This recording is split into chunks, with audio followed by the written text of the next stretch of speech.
And I think there's opportunities, particularly with what's been happening this year, 2020, what with unexpected crises happening, what with the pandemic and so forth, is that we can organisations and their leaders can actually take advantage of this crisis, as saying this we know that yesterday's normal is not today's normal, and tomorrow's normal is Absolutely. not going Yeah, to be today's normal. absolutely. So I think there may be an opportunity where leaders can actually take advantage and leverage the situation that they're in. Yeah, Now is the time to do it. yeah, absolutely. And should I stop that Yeah, that tab? Yeah, cool. Um, so I think you're absolutely right, and everyone's talking about the green recovery potentially. But I think that what has shown up is so many organizations have shown their true colors in how they treated their people through COVID. Um, and we've seen a lot of how strong was the culture, how strong was their commitment to people as one of the three bottom lines, you know, how strong was their commitment to their community, and I think that that's really, really interesting. It's going to put a lot more spotlight on that space, and there's an opportunity for brands to shine and for people to support brands that have been more uh, socially appropriate in the way that they've managed this crisis.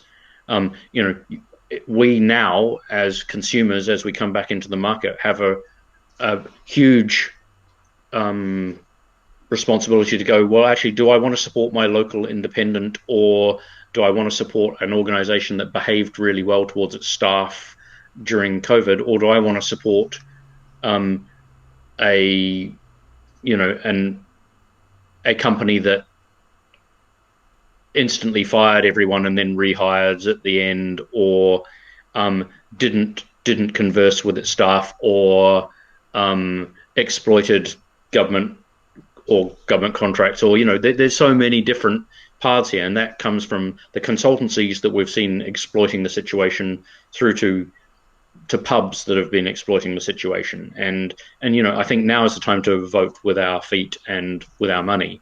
Um, it brings up some really interesting challenges, though, in terms of we have to have empathy for some of the leaders who were going through, oh gosh, my company's about to go under. What do I do? Do I fire people, or keep them on and furlough and hope and keep my fingers crossed?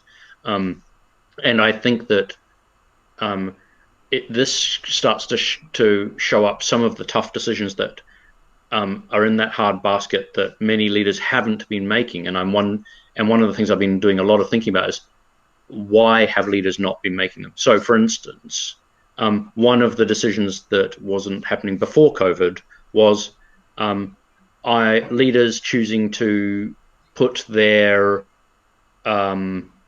money into more green infrastructure, for instance. So we knew that certain cloud providers were more green than other cloud providers. And actually, how much difference was there between one cloud server provider and another cloud server provider? Why wouldn't you make the choice to choose the green one, the one that had more social stakeholder responsibility? But leaders weren't making that choice. There was still, large swathes, probably the majority of people, not choosing from a perspective of green, but choosing from a perspective of cash only. And often the internal procurement processes are never asking, how good is the company I'm about to hire from its social responsibility factor.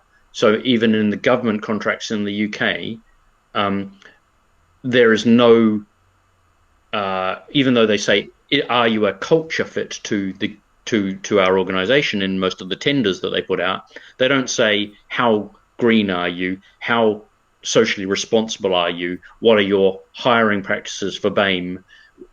They're not asking for evidence of those things, and they're not rating those things high. They're only rating on, mostly on cash that's going to go out. And I think there's some big questions as to why we're not giving that enough emphasis.